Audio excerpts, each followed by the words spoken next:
Student, आज की class में हम लोग संख्या पद्धति के प्रश्नावली 1.4 को सॉल्व करेंगे। इसके पहले हम लोगों ने 1.1, 2 और 3 प्रश्नावली को देख लिया है।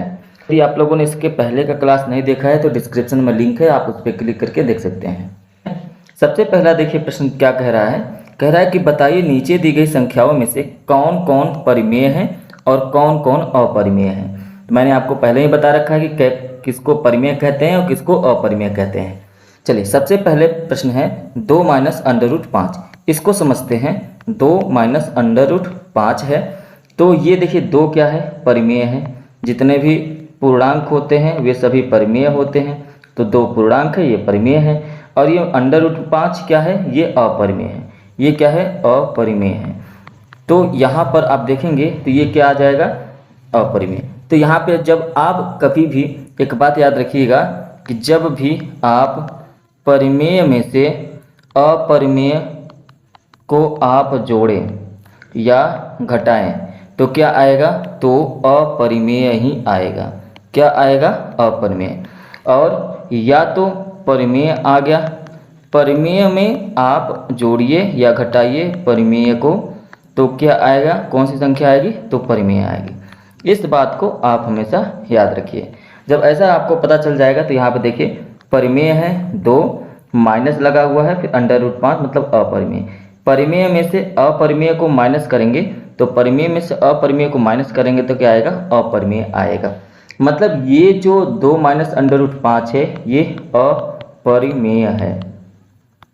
ठीक है, उम्मीद है समझ में आया होगा।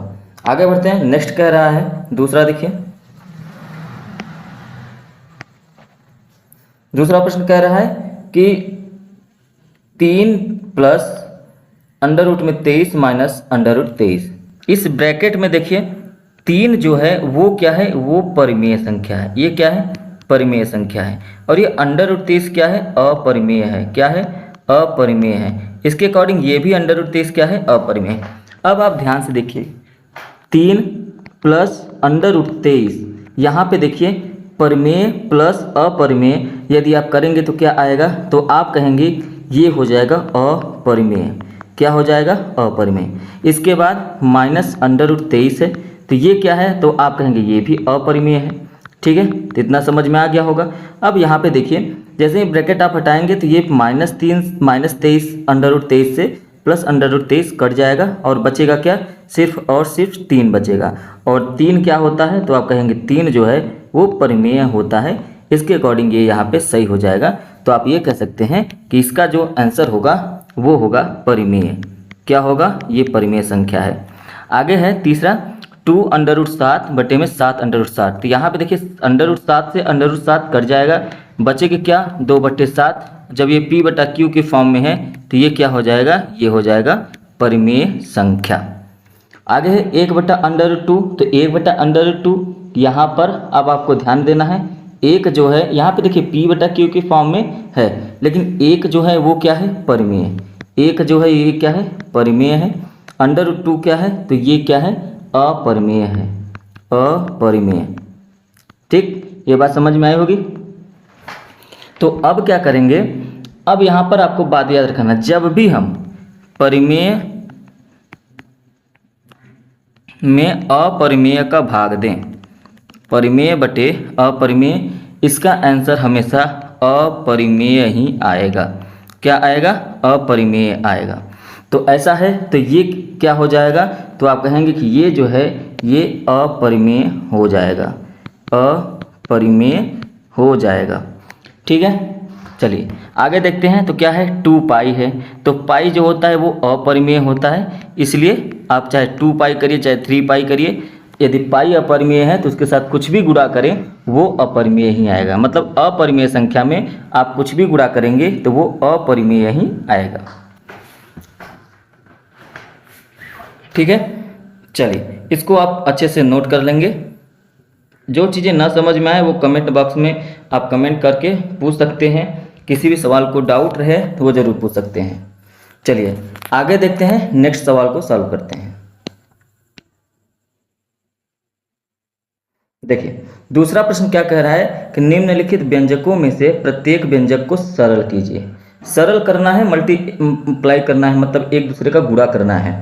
तो यहाँ पर देखिए सबसे पहला प्रश्न क्या है, 3 प्लस अंडर रूट 3 एक ब्रैकेट में और दूसरे कोष्टक में क्या है 2 प्लस अंडर रूट में 2।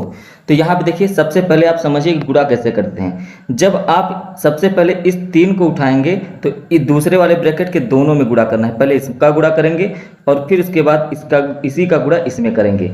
मतलब जब आप पहली बार 3 का गुणा करेंगे 2 में तो ये क्या हो जाएगा, तो ये हो जाएगा 3 गुणे में 2। अब इसके बाद क्या होगा कि इसी 3 का गुणा क्या करना है, अंडर रूट 2 में करना है। तो क्या हो जाएगा 3 गुणे अंडर रूट 2। ठीक है। अब इसके बाद यहाँ पे गुणा हो गया तो अंडर रूट 3 का गुणा किस में करेंगे, 2 में करेंगे। तो अंडर रूट 3 का गुणा 2 में करेंगे तो क्या हो जाएगा अंडर रूट 3 गुणे 2। अब इसी अंडर रूट 3 का गुणा किस में करेंगे, अंडर रूट 2 में। तो क्या हो जाएगा, तो ये हो जाएगा अंडर रूट 3 गुणे अंडर रूट 2। तो इस तरीके से हम दो ब्रैकेट में रहने वाले संख्याओं का गुणा करते हैं। ठीक है। तो ये बात आपको समझ में आ गई। 3 का गुणा अंडर रूट 2 से और अंडर रूट 3 का गुणा अंडर रूट 2 से। अब यहाँ पर आगे बढ़ते हैं, समझते हैं कि कैसे हम लोग प्लस माइनस को डिसाइड करेंगे। तो यहाँ पर देखिए जब इसका गुणा हुआ 3 का गुणा 2 से हुआ तो इसके बाद आया 3 गुणे 2। अब इसके बाद यहाँ पर प्लस लगे कि माइनस, इसका डिसाइड करेंगे इसके बाद वाले से। 3 का गुणा जब आप किससे कर रहे हैं, अंडर रूट 2 से, तो आप देखिए यहाँ पर प्लस लगा हुआ है, यहाँ पर भी प्लस लगा हुआ है। तो प्लस और प्लस का गुणा करेंगे तो क्या आएगा, तो आप कहेंगे प्लस ही आएगा, तो यहाँ पे प्लस हो जाएगा। उसी तरीके से यहाँ पर क्या आए, इसके लिए आप कह सकते हैं कि जब आप इस अंडर 3 का गुणा 2 से आपने किया तो यहाँ पर भी प्लस है और यहाँ पर भी प्लस है। तो प्लस में प्लस का गुणा करेंगे तो क्या आएगा, प्लस आएगा। तो अब आगे देखेंगे यहाँ पर क्या आएगा, प्लस आएगा कि माइनस। तो इस अंडर 3 का गुणा अंडर रूट 2 से हुआ है तो यहाँ पर भी प्लस है और यहाँ पर भी प्लस है। प्लस में प्लस का गुणा करेंगे तो आएगा प्लस। इस हिसाब से पूरा का पूरा क्या आ गया, प्लस आ गया। आगे बढ़ते हैं। अब देखिए ये 6 हो जाएगा, ये 3 अंडर रूट 2 हो जाएगा, ये प्लस 2 अंडर रूट 3 हो जाएगा, ये प्लस करेंगे तो अंडर रूट 6 हो जाएगा। ठीक है। चलिए, तो अब इसके बाद आप क्या कर सकते हैं, अब आप कुछ नहीं कर सकते हैं और यही आपका क्या हो जाएगा, आंसर हो जाएगा। ये क्या हो जाएगा, आंसर। तो सरल इसी प्रकार से किया जाता है। चलिए आगे बढ़ते हैं और दूसरे वाले सवाल को समझते हैं। दूसरा सवाल क्या कह रहा है भाई, ध्यान से देखिए। कह रहा है 3 प्लस अंडर रूट 3 एक ब्रैकेट में, दूसरे ब्रैकेट में 3 माइनस अंडर रूट 3। इसको आपको मल्टीप्लाई करना है। तो सबसे पहले इस 3 का गुणा इस 3 में करिए, फिर उसके बाद इस 3 का गुणा इस अंडर रूट 3 में करिए। तो कैसे करेंगे, देखिए 3 गुणे 3 हो जाएगा। अब इसके बाद इस 3 का गुणा इसमें करना है, तो यहाँ पे प्लस लगा है, यहाँ पे माइनस है, तो प्लस माइनस का गुणा करेंगे तो माइनस हो जाएगा और 3 अंडर रूट 3 हो जाएगा। अब इसके बाद इस अंडर रूट 3 का गुणा इसमें करेंगे एक बार, फिर इस अंडर रूट 3 का गुणा इस बार इसमें करेंगे। ध्यान देंगे वहाँ गुणा करते समय एक बार यहाँ पे प्लस है, यहाँ पे प्लस है, यहाँ पे प्लस है तो यहाँ पे माइनस है, इस बात को ध्यान रखेंगे। चलिए ध्यान से देखें।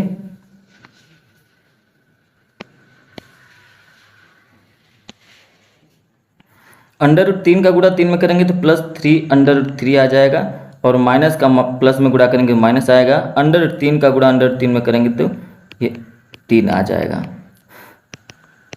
मतलब अब क्या होगा, ये 9 हो जाएगा, ये आपस में दोनों कट जाएंगे और ये 3 हो जाएगा और इसको घटा देंगे तो 6 आ जाएगा और ये आ जाएगा आपका आंसर आ जाएगा। ठीक है। उम्मीद है आपको समझ में आई होगी। अब यहाँ पर एक आपको हमेशा डाउट रहेगा, उस डाउट को मैं क्लियर कर देता हूँ यहीं पे। देखिए सबसे पहली बात कि जब दो अपरिमेय संख्या, जैसे मान लीजिए एक है आपका ये 3 अंडर रूट 2 प्लस 2 अंडर रूट 3, तो क्या आप इसको जोड़ सकते हैं क्या? नहीं, आप इसको नहीं जोड़ सकते हैं। कैसे? यहाँ पे है अंडर रूट 2, यहाँ पे है अंडर रूट 3, तो इसका मतलब ये है कि ये दोनों आपस में जुड़ नहीं सकते हैं। अगर यहाँ पे अंडर रूट 2 है, यहाँ पर भी अंडर रूट 2 होता तो उसके अकॉर्डिंग आप 3 और 2 को जोड़ के 5 अंडर रूट 2 हो जाता, लेकिन यहाँ पे अंडर रूट 2 है और यहाँ पे अंडर रूट 3, मतलब ये दोनों जो रूट है ना, ये हमेशा बराबर होने चाहिए। बराबर होंगे तभी आप इस 3 और 2 को जोड़ के 5 कर सकते हैं। लेकिन यहाँ पे ये 2 और 2 बराबर होते तो पाई √2 आ जाता, लेकिन ऐसा कुछ भी इस केस में नहीं है, क्योंकि यहाँ पे ये √2 है और यहाँ पे ये √3 है, तो ये आपस में जुड़ नहीं पाएंगे। इसीलिए आपको ध्यान में रखना है कि यहाँ पे 3 √2 है और यहाँ पे 2 √3 है, ये आपस में जुड़े हुए नहीं हैं। क्लियर है? चलिए तीसरे प्रश्न पर चलते हैं।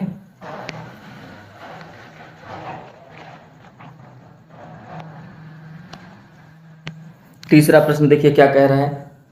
तीसरा प्रश्न कह रहा है कि √5 प्लस √2 का होल स्क्वायर।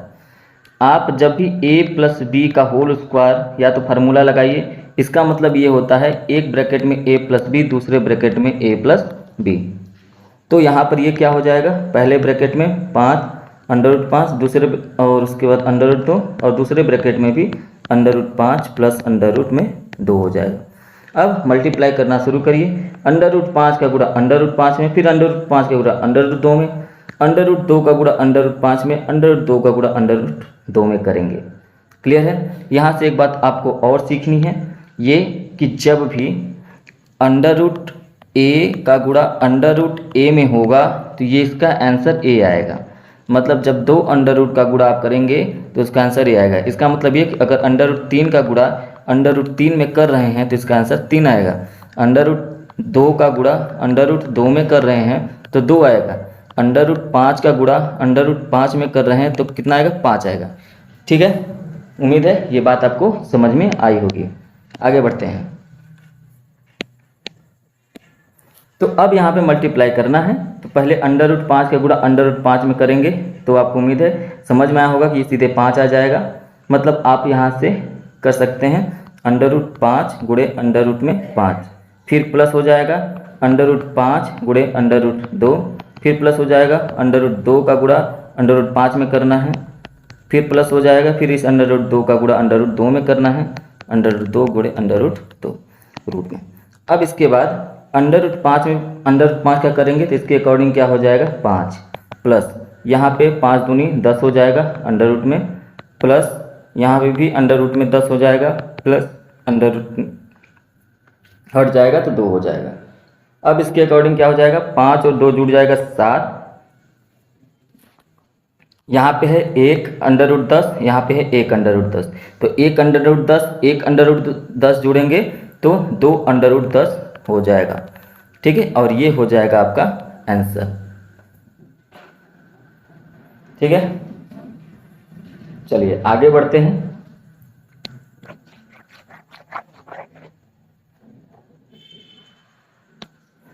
यहाँ पर भी इस प्रश्न को सॉल्व करना है, तो जिस प्रकार अभी मैंने सॉल्व किया तो यहाँ पर भी आप इसको सॉल्व कर सकते हैं। या तो आप देखिए ध्यान से, यहाँ पे ये a माइनस बी और दूसरे ब्रैकेट में है a प्लस बी, या तो गुणा करिए या तो फार्मूला लगा दीजिए। इसके बराबर होता है a² माइनस b²। मतलब ये कि यहाँ पे a बराबर है √5 और b बराबर है √2। तो इसका मतलब आंसर क्या आएगा, √5 का होल स्क्वायर माइनस √2 का होल स्क्वायर। √5 का होल स्क्वायर का मतलब होता है √5 गुणे में √5, और आपको पता है कि √5 गुणे में √5 का मतलब 5 होगा, इसलिए यहाँ पे 5 आ जाएगा। और उसी के अकॉर्डिंग √2 का स्क्वायर का मतलब होता है √2 में गुणे √2, तो ये क्या हो जाएगा, उसका उत्तर 2 आ जाएगा। तो यहाँ पे 2 कर देंगे, तो 5 में से 2 घटाएंगे तो आंसर आपका क्या आ जाएगा, 3। तो इसका आंसर जो होगा वो क्या आ जाएगा, 3 आ जाएगा।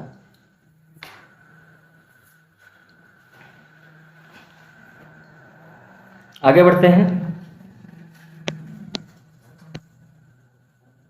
चलिए इस प्रश्न को थोड़ा सा समझिए। प्रश्न क्या कह रहा है, देखिए प्रश्न कह रहा है कि आपको याद होगा कि पाई को एक वृत्त की परिधि और उसके व्यास के अनुपात के परिभाषित किया जाता है ना। तो यहाँ पे कह रहा है कि परिधि को आप मान लीजिए c और व्यास को मान लीजिए d। तो इसका मतलब पाई को पाई = c/d, मतलब पाई का जो बराबर होता है आप ये कह सकते हैं कि पाई बराबर c/d, ये कह रहा है कि मान लीजिए। इस तथ्य का अंतर्विरोध करता हुआ प्रतीत होता है कि पाई अपरिमेय है। अब इसका कहने का मतलब ये है, ध्यान से देखिए कि अगर पाई बराबर C/D होता है तो आपको ये याद होना चाहिए कि ये परिमेय संख्या को दिखा रहा है, क्योंकि परिमेय संख्या जो होता है वो P/Q के फॉर्म में होता है। तो इसके अनुसार तो ये P/Q के फॉर्म में है, देखिए P/Q के फॉर्म में है। लेकिन हम लोग ये जानते हैं कि पाई जो होता है वो तो अपरिमेय होता है ना।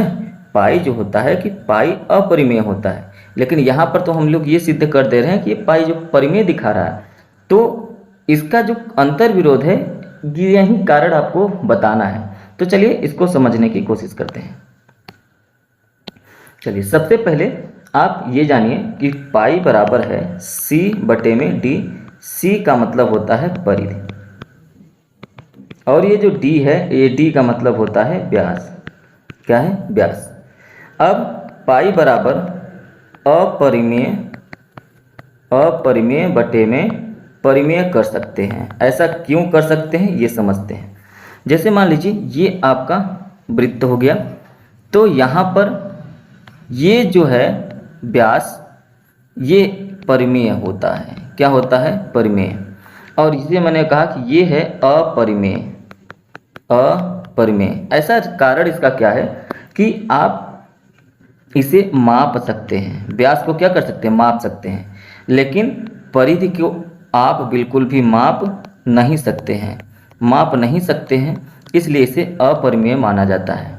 ठीक है, तो परिधि क्या हो गया? परिधि हो गया आपका अपरिमेय, और परिमेय क्या हो गया? आपका व्यास। ठीक है, ये D है और ये आपका C हो गया। इसके अकॉर्डिंग तो ये अपरिमेय बटे में परिमेय हो गया। और आपको मैंने अभी बताया था, और आप नहीं जानते हैं तो आप समझ लीजिए कि अपरिमेय में यदि आप परिमेय का भाग देते हैं तो वो अपरिमेय ही आता है। क्या आता है? अपरिमेय। तो इसके अकॉर्डिंग हम वृत्त की परिधि को हम स्केल या रस्सी से मापना चाहें तो एक बात समझिए कि वृत्त की परिधि को, ये जो परिधि है, वृत्त की परिधि को यदि हम स्केल से या रस्सी से मापना चाहें तो इसका अनुमानित मान प्राप्त होता है, लेकिन संपूर्णतः प्राप्त नहीं होगा, इसलिए ये अपरिमेय होता है। तो यहाँ से आप ये सिद्ध कर सकते हैं कि पाई जो होता है वो अपरिमेय होता है। उम्मीद है आपको ये बात समझ में आ गई होगी। चलिए क्वेश्चन नंबर 4 को देखते हैं। क्वेश्चन नंबर 4 को बहुत ही आसान भाषा में आप समझेंगे, बिना टेंशन लेते हुए थोड़ा समय देंगे तो आपको ये सवाल समझ में आ जाएगा। संख्या रेखा पर आपको दर्शाना है √9.3 को। तो इसको सबसे समझने के लिए सबसे पहले थोड़ा सा पेशेंस चाहिए, है ना। थोड़ा सा पेशेंस रखेंगे तो चीज़ें अपने आप समझ में आ जाएंगी। सबसे पहले हम लोग एक रेखा लेंगे। सबसे पहले क्या लेंगे? एक रेखा लेंगे। इस रेखा का नाम करेंगे L। ठीक है, अब इसके बाद इसमें दो बिंदु बनाएंगे। एक बिंदु यहाँ पर होगा जिसका नाम होगा A। एक बिंदु हम लोग यहाँ पर ले लेते हैं जिसका नाम है B। चीज़ों को बहुत ही ध्यान से और पेशेंस के साथ सुनेंगे तो समझ में आएगा। तो ये क्या हो गया? B हो गया।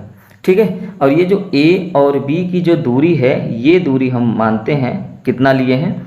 9.3। समझ में आया? 9.3 मतलब AB बराबर कितना लिए हैं? तो आप कहेंगे कि AB बराबर हम लोग 9.3 लिए हैं। A से B तक की दूरी क्या है? 9.3। क्लियर है? ठीक। अब इसके बाद हम क्या करेंगे?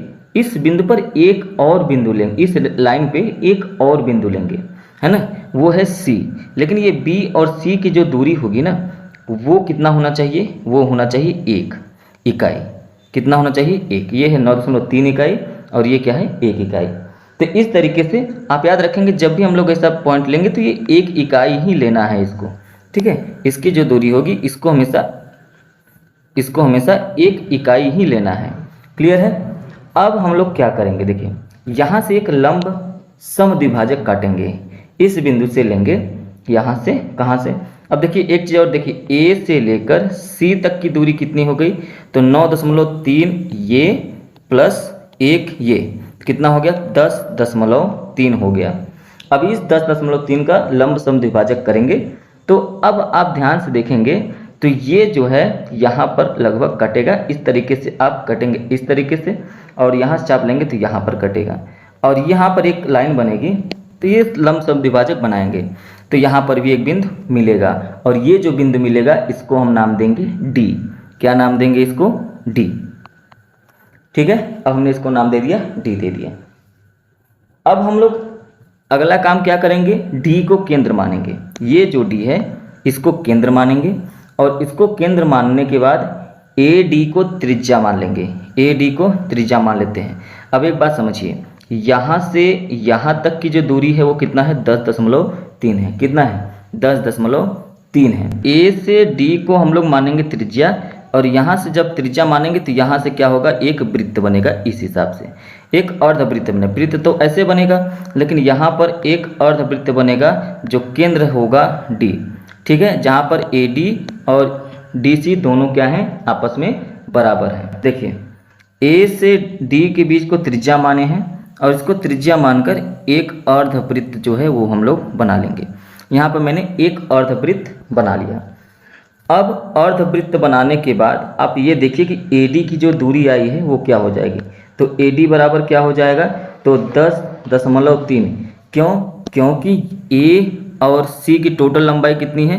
तो आप कहेंगे कि ए और सी की टोटल लंबाई है 10.3। अब यहाँ से त्रिज्या माना गया है तो ये आधा हो जाएगा, ये आधा हो जाएगा, तो ये बराबर हो जाएंगे। इसलिए इसका 10.3 का हमको आधा कर देंगे तो ए और डी की लंबाई मिल जाएगी। इसलिए यहाँ पे इसका आधा करेंगे और ये आ जाएगा 5.15। तो ये आप ध्यान से देखेंगे तो ये आ गया है 5.15 इकाई। तो यहाँ से यहाँ तक की भी दूरी 5.15 इकाई हो जाएगी। अब दूसरी बात, ठीक है, कि यहाँ पर DC बराबर क्या हो जाएगा? तो ये भी AD के बराबर ही होगा। ये भी क्या हो जाएगा? AD के बराबर। तो यहाँ पर आप AD या DC दोनों लिख सकते हैं, AD या DC। ठीक, AD बराबर DC आपको समझ में आ गया होगा। ठीक है, अब इसके बाद DC और BC को ध्यान से देखिए। DC और BC को ध्यान से देखिए। यहाँ से यहाँ तक BC है और यहाँ से यहाँ तक DC है। तो इसका मतलब ये कि यदि हम लोग इस DC में से BC को घटा दें तो बचेगा क्या? DB बचेगा। बचेगा कि नहीं बचेगा? ठीक है, तो DB हमको निकालना पड़ेगा। तो DB के लिए क्या करेंगे? DB बराबर क्या हो जाएगा? DB बराबर हो जाएगा DC माइनस BC और DC का मान कितना है? 5.15 और BC का मान 1 है। इस हिसाब से 4.15 आ गया। तो अब यहाँ पर आप ये कहेंगे, क्या कहेंगे? कि ये जो यहाँ से यहाँ तक की दूरी आई है ये 4.15 है। यहाँ से यहाँ तक की जो दूरी है वो 1 है। तो B से इस परिधि को हम लोग मिलाएंगे। क्या मिलाएंगे? B से इस परिधि को मिला देंगे। इसको क्या नाम देंगे? इसको नाम देंगे E। तो इसको यदि आधार मान लें और इसको यदि लंब मान लें तो यहाँ पर ये समकोण बनेगा और इसके अकॉर्डिंग हम लोग श्रीधराचार्य का नियम लगा सकते हैं। यहाँ पर एक लाइन मान लेते हैं और यहाँ से देखिए B और E की जो लंबाई होगी क्या होगी, इसको कैसे पता करेंगे? अब देखिए ध्यान से, त्रिभुज DBE, ये जो त्रिभुज है DBE, इस त्रिभुज की बात करेंगे और यहाँ पे इसी त्रिभुज के हिसाब से काम करेंगे। BE में आप देखिए तो यहाँ पर क्या हो जाएगा? BE का स्क्वायर प्लस DB का स्क्वायर बराबर DE के स्क्वायर के बराबर हो जाएगा। मतलब ये कि BE का स्क्वायर तो मुझे है, यहाँ पर बराबर कर दें तो DE का स्क्वायर माइनस DB का स्क्वायर हो जाएगा। अब सभी का मान पता है लेकिन BE का स्क्वायर का मान नहीं पता है। तो DE का मान कितना है? 5.15 का स्क्वायर हो जाएगा और DB का मान कितना है? 4.15 का स्क्वायर हो जाएगा। इसके अकॉर्डिंग BE का स्क्वायर यदि आप देखें तो 5.15 का स्क्वायर करेंगे तो आप देखिए ये A square minus B square formula बन गया। इसके अकॉर्डिंग अभी आप सॉल्व कर सकते हैं। A प्लस B और दूसरे ब्रैकेट में हो जाएगा 5.15 माइनस 4.15 A माइनस B। तो BE का स्क्वायर बराबर क्या हो जाएगा? 9.3 पहले ब्रैकेट में, दूसरे ब्रैकेट में 1 हो जाएगा। तो BE का स्क्वायर बराबर क्या हो जाएगा? 9.3। BE बराबर क्या हो जाएगा? अंडर रूट में 9.3। अब आप यहाँ पे लिख लेंगे अंडर रूट में 9.3। आपको ये थोड़ा सा डाउट होगा कि ये डी ई की लंबाई हम लोग कैसे डिसाइड किए। आप देखिए यहाँ से ये जो है ये पूरा क्या है, ये अर्धवृत्त है, ये अर्धवृत्त है, तो इसका केंद्र ये है। अब इस पर चाहे जो भी आप लाइन खींचिए सभी त्रिज्याएं होंगी। तो ये जो 5.15 त्रिज्या बनी थी यही सेम त्रिज्या, क्योंकि सभी त्रिज्याएं क्या होती हैं, बराबर होती हैं, इसीलिए इस अर्धवृत्त पर ये त्रिज्या की लंबाई 5.15 थी। इसीलिए इसी केंद्र से यहाँ पर भी इसकी लंबाई कितनी होगी, 5.15। ये यहाँ से यहाँ तक की भी दूरी 5.15 ही है। तो यहाँ पर आप चाहें तो लिख सकते हैं 5.15। क्लियर है? उम्मीद है कि आपको ये बात समझ में आई होगी। एक चाप रखेंगे इस वाले बिंदु से और इस चाप से एक चाप काटेंगे और यहाँ पर ये कट जाएगा, और ये जो बिंदु कट रहा है, ये जो बिंदु बन रहा है, ये दिखाएगा अंडर रूट में 9.3 को। तो संख्या रेखा पर अंडर रूट में 9.3 को दिखाने का ये सबसे आसान तरीका है। अब इसको कैसे लिखना है, जैसे जैसे मैंने बोला है, जो जो पॉइंट मैंने बोला है आप उसको नोट कर सकते हैं, ठीक है? नहीं तो डिस्क्रिप्शन में मैंने इसका जो है व्याख्या लिख दिया है, आप उसको देख सकते हैं। चलिए नेक्स्ट प्रश्न की ओर चलते हैं। नेक्स्ट प्रश्न में देखते हैं क्या दिया है। नेक्स्ट प्रश्न जो दिया हुआ है कह रहा है कि निम्नलिखित के हरों का परिमेयीकरण कीजिए। परिमेयीकरण करना है, और परिमेयीकरण का मतलब क्या होता है इसके विषय में हम लोगों ने चर्चा कर लिया है। तो आज की इस क्लास में हम लोग बस इसको सॉल्व करेंगे। तो जैसे यहाँ पर देखिए, पहला 1/√7 है, तो कैसे सॉल्व करेंगे, इसमें √7 का गुणा ऊपर, √7 का गुणा नीचे करेंगे। तो √7 बटे में √7 का गुणा √7 में हो जाएगा, तो क्या हो जाएगा 7। तो इसका जो आंसर आएगा ये आपका आंसर हो जाएगा। दूसरा प्रश्न देखें, तो दूसरा प्रश्न क्या कह रहा है, 1/√7 माइनस √6। तो इसका परिमेयीकरण करने के लिए क्या करेंगे, ऊपर भी √7 प्लस √6 का गुणा और नीचे भी √7 प्लस √6 का गुणा। यहाँ पर जो सिंबल होता है इसी के अकॉर्डिंग हम लोग अपोजिट सिंबल से गुणा करते हैं। तो यहाँ पर ऊपर क्या हो जाएगा √7 प्लस √6, और ये बटे में क्या हो जाएगा a² माइनस b² मतलब 7 माइनस 6, √7 प्लस √6 बटे में 1 मतलब √7 प्लस √6, इसका आंसर हो जाएगा। तीसरा सवाल देखते हैं। तीसरा सवाल क्या कह रहा है, यहाँ पर ये कह रहा है कि 1/√5 प्लस √2। तो इसका परिमेयीकरण कैसे करेंगे, इसी √5 √2 को लिखेंगे, लेकिन यहाँ पे प्लस है तो यहाँ पे माइनस का ऊपर नीचे गुणा करेंगे। तो यहाँ पर गुणा करेंगे तो ये क्या हो जाएगा √5 माइनस √2। यहाँ पे √5 का स्क्वायर √2 का स्क्वायर मतलब 5 माइनस 2, तो क्या हो जाएगा √5 माइनस √2 बटे में 3। तो ये क्या हो जाएगा ये आपका आंसर हो जाएगा। क्लियर है? चलिए आगे देखते हैं। नेक्स्ट सवाल क्या कह रहा है, नेक्स्ट आपका चौथा है। ये क्या कह रहा है, 1/√7 माइनस 2।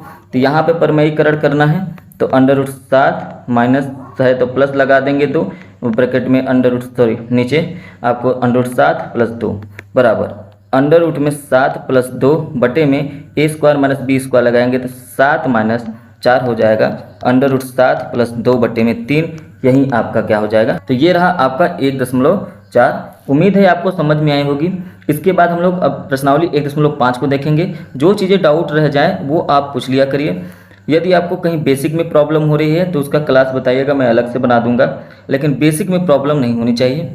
तो चलिए मिलेंगे नेक्स्ट क्लास में। Thank you, have a nice day.